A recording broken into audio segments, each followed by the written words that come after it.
So hey guys, welcome to my new blog.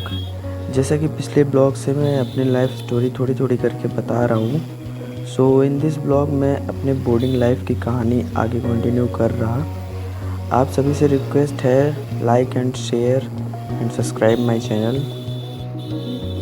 तो बात यहाँ तक हुई थी लास्ट वीडियो में, मैं बोर्डिंग स्कूल में डाल दिया गया था। सुबह की शुरुआत वही घंटी सुन के, कभी डंडा खा के, कभी ऐसे ही शुरू होती थी। हमारा बोर्डिंग स्कूल क्रिश्चियन स्कूल था, जिसकी वजह से वहाँ के रूल काफ़ी स्ट्रिक्ट थे और फॉलो करना पड़ता था। चाहे संडे हो या मंडे हो, उठना तो आपको डेली सेम टाइम पे है और अपना काम खुद करना है। तो उठते थे, उठने के बाद फिर ब्रश व्रश करके फ्रेश व्रेश हो के नाश्ता करने के पहले प्रेयर होता था। फिर उसके बाद वही नीम के पत्ती का काढ़ा पीते थे सब। फिर उसके बाद नाश्ता करके फिर साफ़ सफाई, अपना रूम साफ़ करो, बिस्तर साफ़ करो, जो कपड़ा गंदा है उसको धोबी को देने के लिए अलग निकालो। फिर ऐसे ऐसे 10-11 बज जाता था। तो 10-11 बजे फिर मूवी देखने का टाइम शुरू होता था। मूवी देखते थे, कभी हैरी पॉटर देखते थे, कभी मतलब हॉरर मूवी देखते थे। तो ऐसे ही सब कुछ चलता था। भैया लोग जो थे वो लोग सब सेटअप करते थे, टीवी लगाते थे, सीडी लगाते थे, और हम लोगों को तो बस देखने से मतलब रहता था। ज़्यादा कुछ पता नहीं रहता था कैसे क्या होगा, तो बस टीवी देखते थे। फिर दोपहर हो जाती थी टीवी देखते देखते। फिर खाना खाते थे। खाना खाने के बाद फिर रेस्ट करते थे। फिर शाम होती थी तो सारे बच्चे पढ़ने चले जाते थे 1-2 घंटे के लिए।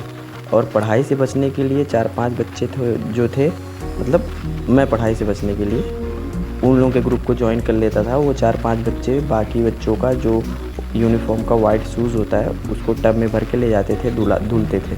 तो मैं भी उस ग्रुप को ज्वाइन करता था। संडे के दिन जूता वूता साफ़ करवाता था, संडे के दिन पढ़ाई से बचने के लिए।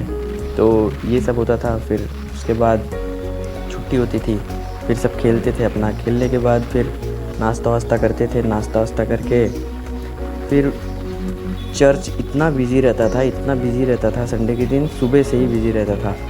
वहाँ पे चर्च में फादर रहते थे, तो बाहर से भी लोग आते थे। ऐसे लोग आते थे जिनको भूत वूत पकड़ा रहता था। ऐसा मतलब बहुत ख़तरनाक सीन मैं देखा हूँ।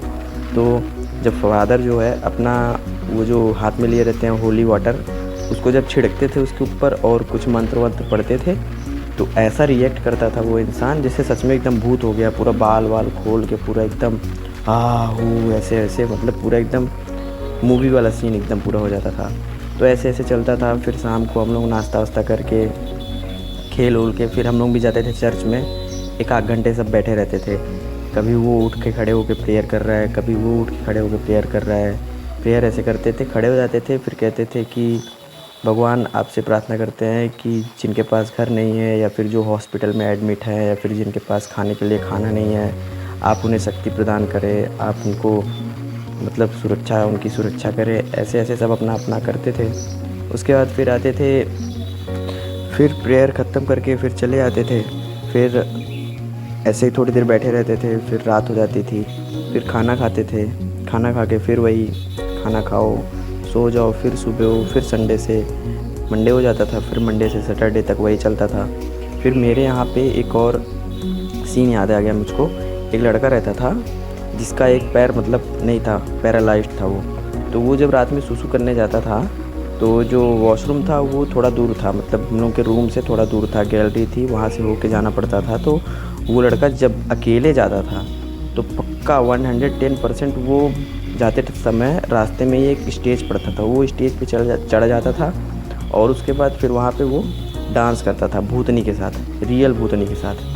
तो जब डांस करते करते जब गिर जाता था तो सारे क्लास की बेंच जो है अपने आप गिर जाती थी, और जैसे ही वो उठता था और बेंच सब उड़ जाती थी।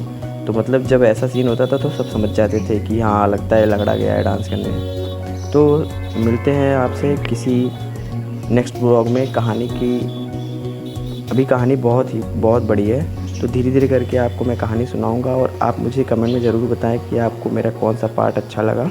तब तक के लिए जय श्री राम।